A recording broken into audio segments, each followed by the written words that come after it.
हाँ जी, तो अगर नंबर 0 है या 1 है तो क्या रिटर्न होगा? 1। मतलब 0 का फैक्टोरियल लो या 1 का फैक्टोरियल लो, वो तो 1 ही होता है। तो ये हमारी क्या है? एक तरीके से बेस कंडीशन। कहाँ पर ख़त्म होगा? जब हमारा नंबर 0 हो जाएगा या 1 हो जाएगा। तो this is the base condition जो कि रिकर्जन में ज़रूरी होती है। दूसरी चीज़, अगर नंबर 0 या 1 नहीं है, इफ़ ये और लगाया है, अगर नंबर 0 होगा या 1 होगा तो 1, क्योंकि 0 का फैक्टोरियल भी 1 ही होता है। अगर ऐसा नहीं है एल्स, तो क्या होगा? एफ ए में क्या वैल्यू आएगी? देखो एफ ए में कुछ वैल्यू आएगी और मैंने उसे क्या कर दिया? रिटर्न। पर एफ ए में आएगा क्या? X into F of fact x minus 1। जब आपने देखा कि ये फैक्ट फंक्शन था, इस फैक्ट फंक्शन में ये फैक्ट फंक्शन फिर से कॉल हो रहा है। आप देख रहे हो क्या हो रहा है? रिकर्जन। क्या हो रहा है? रिकर्जन। और ये जो है ये है फॉर्मूला, ठीक है ना। ये प्रोग्रामिंग में ये वाला फॉर्मूला बनाने में टाइम लगता है। रिकर्जन क्या होता है अगर आपको याद हो? अगर मैं ये कहूँ कि 5 का फैक्टोरियल क्या होगा, तो 5 इंटू 4 का फैक्टोरियल। फिर 4 का फैक्टोरियल क्या होगा? 4 इंटू 3 का फैक्टोरियल। यही चीज़ तो लगाई है। अगर नंबर 0 या 1 होगा तो बेस क्राइटेरिया लगा दिया, मतलब 1 रिटर्न करो। अगर नंबर 0 या 1 नहीं है तो क्या रिटर्न करो? x into fact of x minus 1। मान लीजिए अगर x में 5 है तो क्या रिटर्न होगा? 5 इंटू फैक्ट ऑफ 4। तो इस फैक्ट फंक्शन ने ही अपने आप को दोबारा कॉल करा, ठीक है। और जब ये पूरा प्रोसेस ख़त्म हो जाएगा तो एफ ए में आएगा और एफ ए क्या हो जाएगा? रिटर्न। इसका ड्राई रन करके दिखा रही हूँ, डू नॉट वरी। तो रिटर्न होगा एफ ए में। तो एफ ए में आंसर आ गया। एफ ए में जो भी आया वो किस में चला गया? एफ में, और एफ में प्रिंट हो गया। अब आप इसका ड्राई रन देखिए।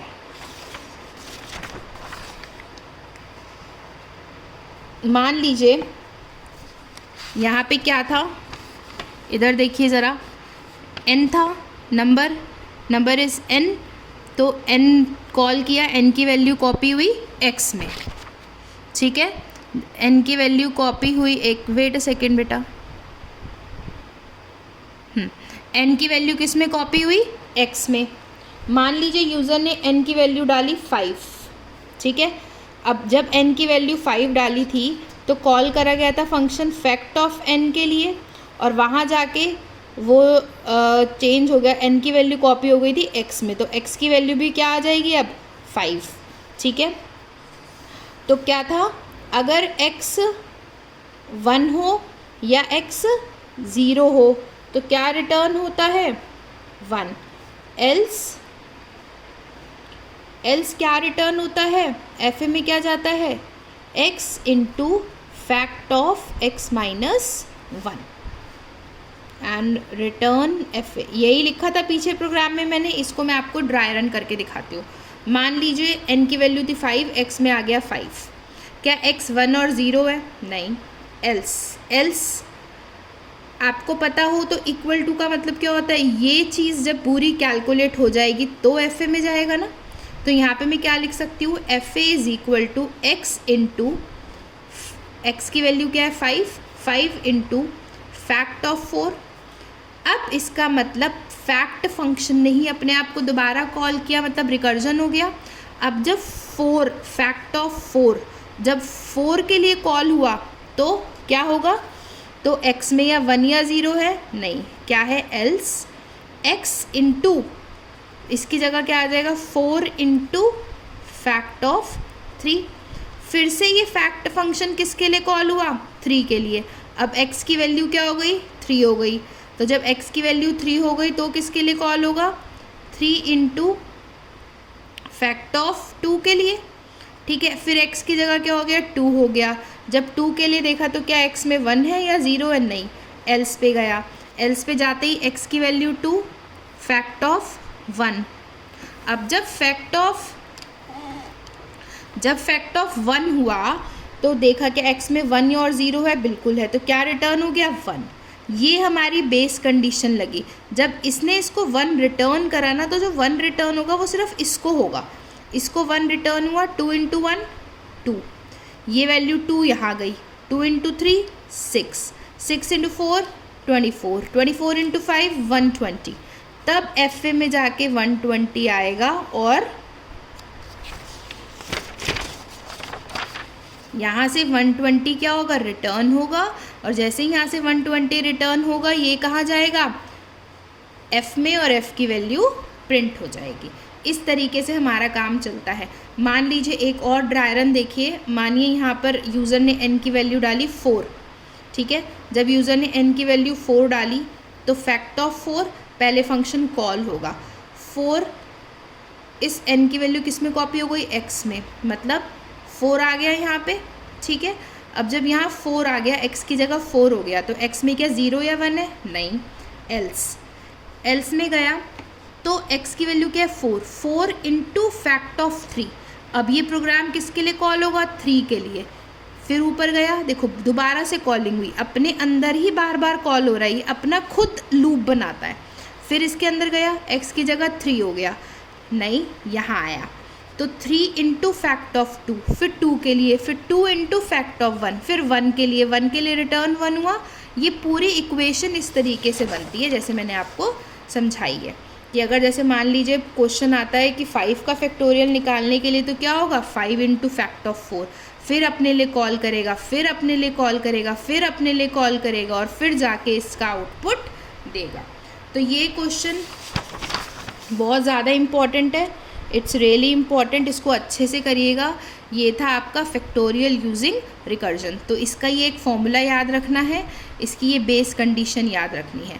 ये चीज़ तो सिंपल ही है, बस इसकी बेस कंडीशन में 1 कहाँ पे ख़त्म करना है, और ये इसका एक फॉर्मूला, ठीक है जी। ये प्रोग्राम हो गया हमारा। अब जो नेक्स्ट प्रोग्राम है वो प्रोग्राम है write a program to find the Fibonacci series using recursion. तो हमें ये देखना है कि फिबोनाची सीरीज़ का प्रोग्राम हम कैसे करते हैं रिकर्जन के थ्रू। चलो, फिबोनाची सीरीज़ क्या होती थी, 0 1 1 2 3 5, यही तो होती थी फिबोनाची सीरीज़। अब मैंने आपको बताया, याद हो तो फिबोनाची सीरीज़ में ये और ये दोनों तो आते ही हैं, 0 और 1 तो ये इनिशियल होते ही हैं, ठीक है। इसके बाद थर्ड टर्म से आपको फाइंड आउट करना होता है, ये दोनों तो फिक्स होते हैं, ठीक है। इन दोनों के बाद तीसरी ये आती है, तीसरी के बाद चौथी कैसे आती है, इन दोनों को प्लस करके ये कैसे आता है, इन दोनों को प्लस करके ये कैसे आता है, इन दोनों को प्लस करके। तो hash include stereo dot H. अब रिकर्जन के थ्रू करना है, इसका मतलब फंक्शन के थ्रू। फंक्शन वो भी कैसा, विद रिटर्न विद आर्ग्यूमेंट, ठीक है जी, विद रिटर्न विद आर्ग्यूमेंट। तो अब आपने क्या करा, यूज़र से, इसमें यूज़र से लेंगे क्या, देखो इसमें जो आर्ग्यूमेंट होगा ना आपका, वो आर्ग्यूमेंट होगा विद इनपुट, ठीक है। आर्ग्यूमेंट विद इनपुट होगा, और इनपुट क्या होगा यहाँ पे, नंबर ऑफ टर्म्स, कि आप कितनी नंबर ऑफ टर्म्स प्रिंट करना चाहते हो, ठीक है। सॉरी, इसमें इन आर्ग्यूमेंट क्या होगा, इनपुट क्या होगा, नंबर ऑफ टर्म्स, कि आप कितनी टर्म्स प्रिंट करना चाहते हो। जैसे ये देखिए 1 2 3 4 5 6, तो इस सीरीज़ में कितनी टर्म प्रिंट है, 6। तो आप यूज़र से ये पूछो कि आप कितनी टर्म फिबोनाची सीरीज़ में प्रिंट करना चाहते हो। तो input is what, number of term, और आउटपुट क्या होगा, फिबोनाची सीरीज़, आउटपुट होगी फिबोनाची सीरीज़। पर आपको एक बात याद हो, मैंने आपको ये बताया था कि आप यूज़र से जो मतलब जो वैल्यू रिटर्न होती है, जो आउटपुट आता है, जो आपको ये पता है कि ये फंक्शन कैसा बनेगा, विद आर्ग्यूमेंट विद रिटर्न। आप एक से ज़्यादा वैल्यू रिटर्न नहीं करा सकते, इसका मतलब पूरी फिबोनाची सीरीज़ रिटर्न नहीं हो सकती, आप एक एक करके रिटर्न कराओगे, पहले 1 फिर 2 फिर 3 फिर 5। चलो देखते हैं इसका प्रोग्राम। देखिए आपने क्या करा, एक फंक्शन बनाया फिबो नाम का, आपकी मर्ज़ी, आप कोई भी नाम ले सकते हैं। फिर आपने इंट लिया, क्या इनपुट लिया, कितने नंबर ऑफ़ टर्म्स चाहिए, और इंट है ये जो आउटपुट मिलेगा आपको, इंटीजर ही इनपुट है और इंटीजर ही आउटपुट है। आपने कहा enter the number of terms, N में आपने यूज़र से नंबर ऑफ़ टर्म्स एंटर करा ली, ठीक है। ए और बी तो फिक्स है हमेशा, तो इसकी तो टेंशन है ही नहीं, तो ये तो हम सिंपली प्रिंट कर देंगे, print F %d %d, A, B। तो आपने ए और बी सिंपली प्रिंट कर दिया और आपके नंबर ऑफ़ टर्म्स आपने ले ली यूज़र से। मान लीजिए यूज़र ने नंबर ऑफ़ टर्म्स कहीं 8, एन की वैल्यू क्या दी यूज़र ने 8 दिया, ठीक है। यूज़र ने एन की वैल्यू 8 दी, ठीक है। और ए और बी को मैंने प्रिंट कर दिया, 0 और 1 प्रिंट हो गया, ठीक है। अब 8, तो लूप मैंने चलाया 1 से लेके n-2 तक। मैंने आपको कहा, याद हो कि मैंने आपको ये बताया था कि रिकर्जन में लूप यूज़ नहीं होगा, पर मैं तो मेन के अंदर तो रिकर्जन नहीं लग रहा, तो इसलिए यहाँ तो लूप यूज़ हो सकता है ना।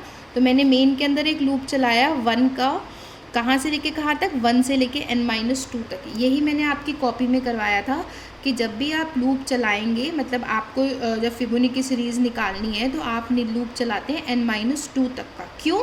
क्योंकि आपके पास अगर n नंबर ऑफ़ टर्म्स हैं तो 2 तो ऑलरेडी फिक्स हैं, बची कितनी 6, तो आपको ये 6 टर्म्स फाइंड आउट करनी है। तो इसलिए आपने लूप चलाया 1 से लेके n-2 तक का। अब जब भी आपने लूप चलाया ना, हर बार लूप में आपने क्या कॉल करा, फंक्शन कॉल किया। अब इस जो ये फंक्शन कॉलिंग हो रही है इसके अंदर रिकर्जन लगा हुआ है, ठीक है।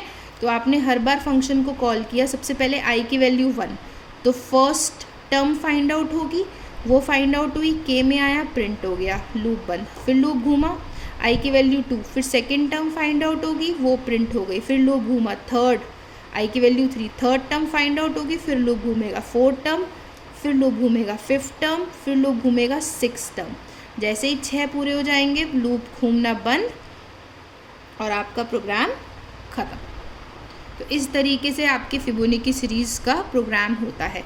अब हम ये देखते हैं कि जो ये फिबो है, जो ये फंक्शन है, ये कैसे डिफ़ाइन हो रहा है, ठीक है। चलिए, आप सबसे पहले देखो, सबसे पहले आई की वैल्यू मैंने आपको बताया n होगा 8, 0 1 तो प्रिंट हो ही गया, ए बी की वैल्यू बची कितनी टर्म 6, तो आई चलेगा 1 से लेकर 6 तक। सबसे पहले आई की वैल्यू 1, जब आई की वैल्यू 1 होगी तो हमारा फिबो 1, ठीक है। आई की वैल्यू 1 मतलब फिबो 1, ठीक। फिबो 1 की जो भी वैल्यू आएगी वो किस में जाएगी, के में, और के प्रिंट हो जाएगा। अब देखते हैं फिबो 1 की वैल्यू क्या होगी। जब आई की वैल्यू 1, तो आई की वैल्यू कॉपी किस में हो गई, एक्स में, तो एक्स की वैल्यू भी 1।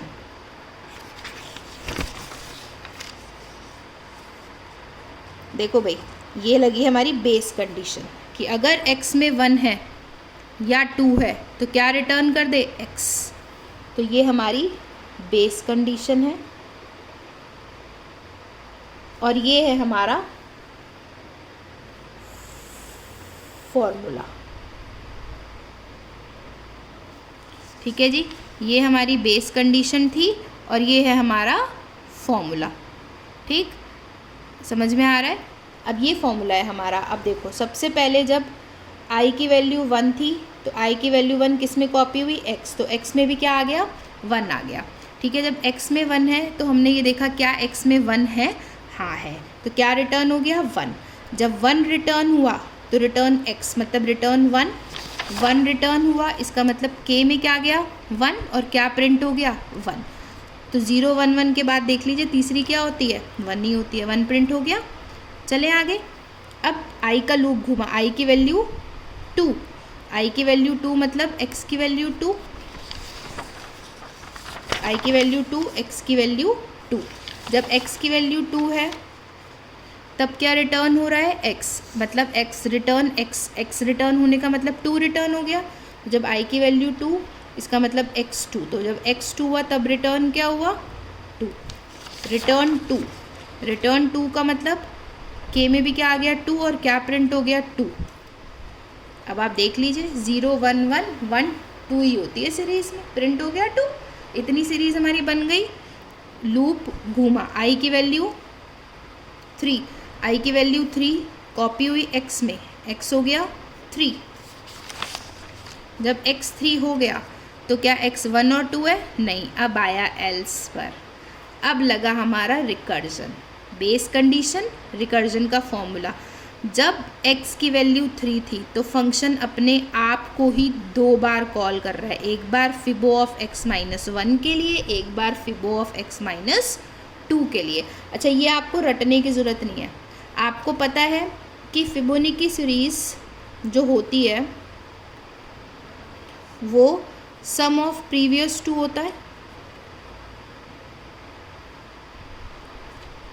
अगर जैसे मैंने लिखा 0 1 1 2 3, तो ये 1 कैसे मिला था, इन दोनों का सम।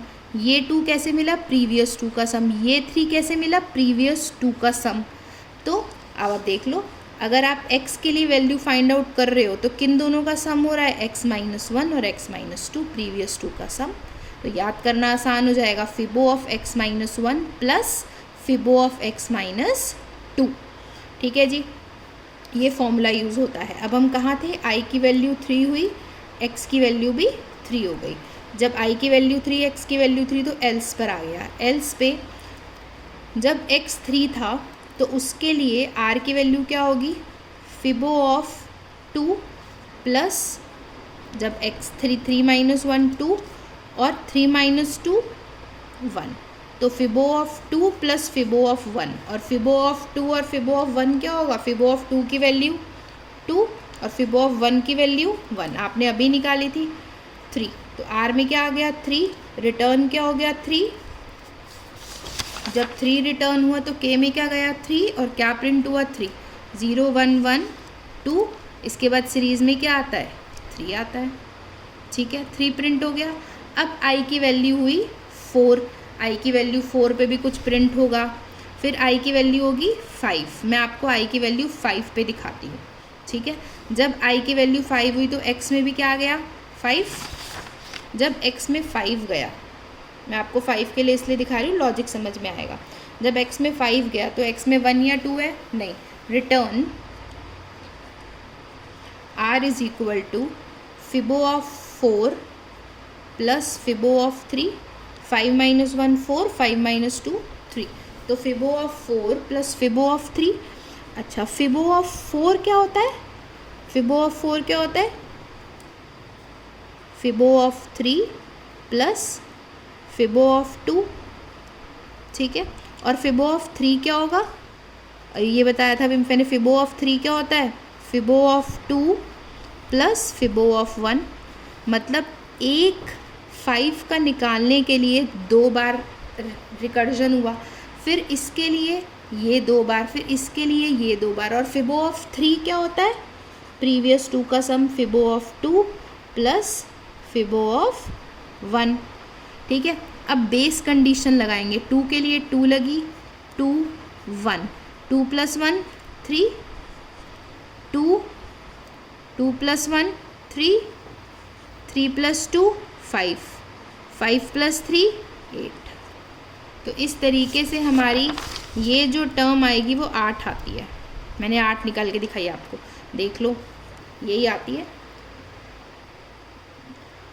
ये इन दोनों का सम, ये इन दोनों का सम, ये इन दोनों का सम, ये इन दोनों का सम, ये इन दोनों का सम। तो दिस इज़ व्हाट, रिकर्जन, कि एक फंक्शन अपने आप को ही कॉल करता है। तो यहाँ पे फिबो ने अपने आप को कितनी बार कॉल किया, 2 बार। अब आप देखो, ज़्यादा दिमाग मत लगाइए, आपको पता है कि फिबोनाची सीरीज़ प्रीवियस 2 का सम होती है। अगर x की वैल्यू निकालनी है तो वो क्या होगी, x - 1 प्लस x - 2। तो फॉर्मूला ये बनेगा, ये मैंने आपको निकाल के दिखाया कि अगर 5 के लिए निकालना है तो 5 के लिए क्या होगा, फिबो ऑफ 4 और 3, क्योंकि प्रीवियस 2 5 का 4 और 3, 4 क्या होगा 3 और 2, 3 क्या होगा 2 और 1, 3 क्या होगा 2 और 1, 2 के लिए हमारे पास डिफाइंड है 2 और 1 के लिए हमारे पास डिफाइंड है 1। तो 2 और 1 के लिए कोई प्रीवियस नहीं है, पर 3 तक के लिए पूरा प्रीवियस लगता है। तो आपका अब ये एक प्रोग्राम ख़त्म हुआ, फिबोनाची सीरीज़। ये भी बहुत इम्पॉर्टेंट है, एक फिबोनाची सीरीज़ और एक फैक्टोरियल। अब मैं आपको बस एक प्रोग्राम और करा रही हूँ, दैट इज़ HCF।